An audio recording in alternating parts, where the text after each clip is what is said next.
Hello and thank you for joining me.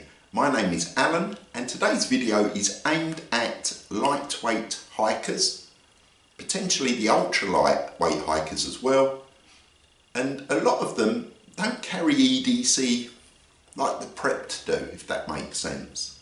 Everything is minimal and it's quite a task to try and put together a personal survival kit that perhaps they would be interested in carrying. This is it. Let's have a look. The pouch that I've used to carry it is made by Samsonite and it's a traveller's pouch. It's normally something that would take your passport, traveller's checks, that sort of thing. Very soft, it's got a very soft back to it. And the idea is that you actually wear it around your neck, and to be honest, the weight, you could wear it around your neck and I don't think it would cause too many problems. It is lightweight, it is pretty much the weight of my phone, although the caveat is my mobile phone is a Motorola Edge 20, it's a bit of a big boy. So that's the case that it's in. Alternatively, it can be carried in a cargo leg pocket without much drama. It's not that heavy that it will flap around and cause you problems. Obviously, the idea is that you carry this on your person and not actually in your back, in your pack, for obvious reasons. So crack it open, Velcro flap, and there are a number of sleeve pockets. There's 2 sleeve pockets there. We'll start at the front and work our way back. 4 short cable ties, 4 6-inch cable ties,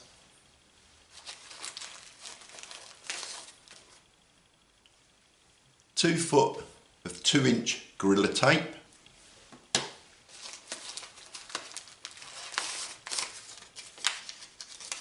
2 sheets of Write in the Rain paper,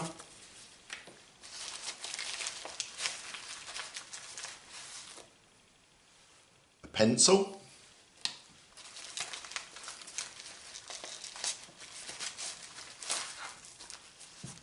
and a Mylar blanket. So you could, if you're really in dire straits, use this to either make a shelter by itself, or if you're going to use natural materials, use this in addition to. Hence why there's some cable ties, so you can lash it onto the corners. And the Gorilla tape, you could tear some sections off and reinforce the corners to make it less likely to rip. So that's your shelter element. That's that first sleeve empty. Into the second sleeve, there is a small Swiss Army knife. I could have gone for a single-sided razor blade, but the Swiss Army knife doesn't weigh a lot, it's only a little one. You're definitely not going to be battening matchsticks with it. But it's got a sharp blade on there. Okay, it's got a nail file that perhaps isn't of much use in this context. A flat bladed screwdriver. But it's got a pair of scissors, which, let's face it, are very useful. It has the tweezers.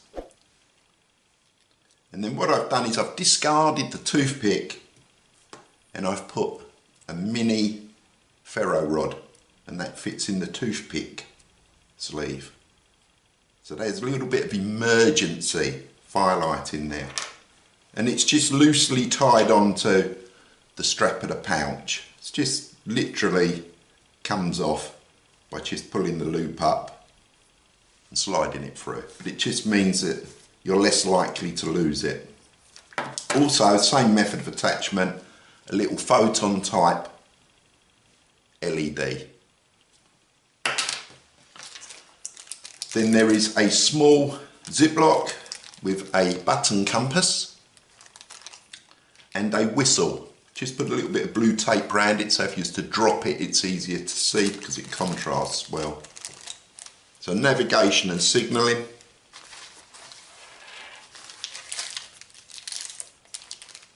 Bic lighter, a mini Bic lighter.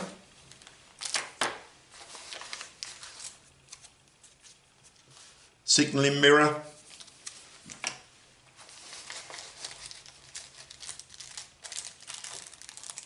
A large-eyed needle that is pre-threaded with some braid and a couple of safety pins.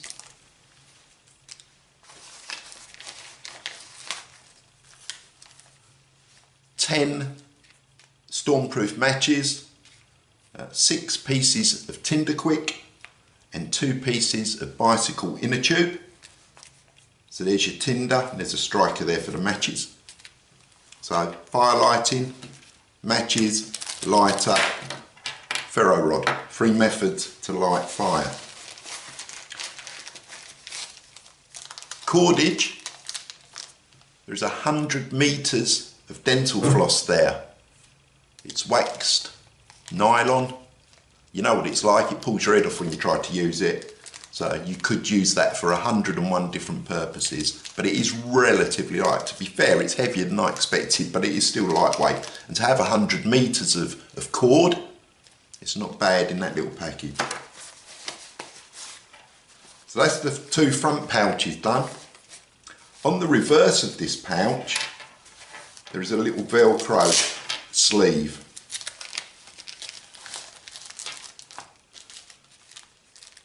Paracetamol, painkillers, a wipe, cleansing wipe, skin closure strips, some normal plasters, and I think it's a 2x2 dressing. So it's just a few first aid items.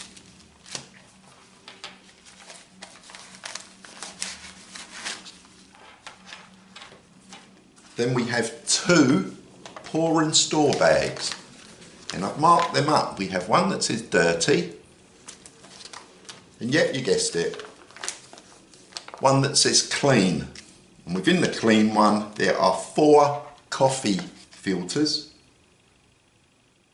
and I think there's 8 Puritabs. You could obviously put as many purification tablets in there as you want, because in this incident we're going to be looking at, if we're going to treat water, it's going to be treated chemically, because obviously there's nothing here that we can actually boil water in if we're just down to this.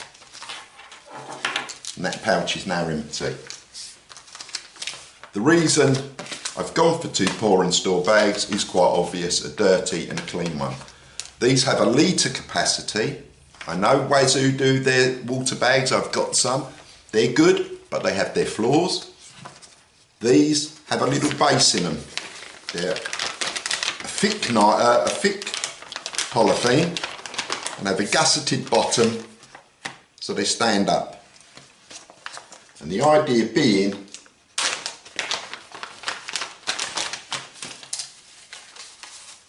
that you would gather your dirty water in this one, hence why it says dirty. Once it's got the water in, you can seal it up so you can't spill it. And as I say, it's got a capacity of a litre, it's freestanding. Then you have your clean one. So that'd be the same with that gusseted bottom.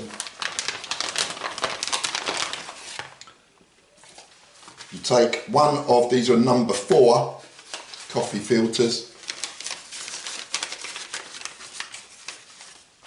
So there, just like that.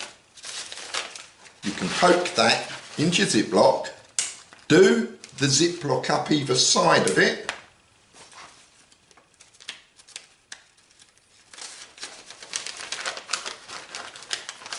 open it up. This would have your dirty water in it, and you would pour the dirty water into the coffee filter bag.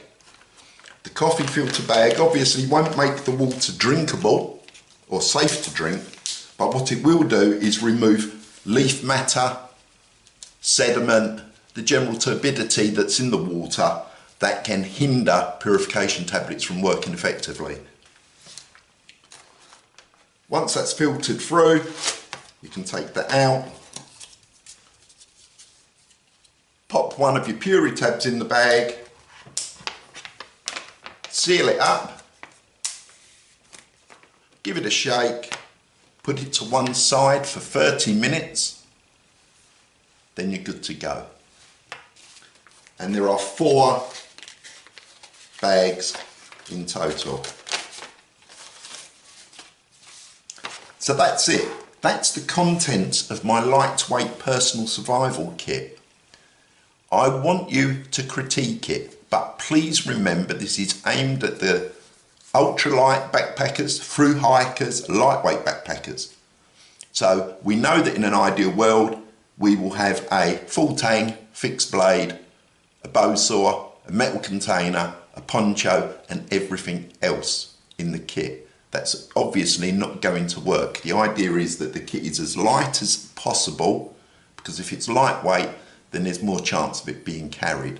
But it still covers, in my opinion, the basic essentials to increase the chance of your survivability. But as I say, critique it please. At the end of the day, peer review is one of the best ways that we can learn. If you like my content, then please consider subscribing. If you like this video, give us a thumbs up, and please give me some comments. Enjoy your day. See you soon.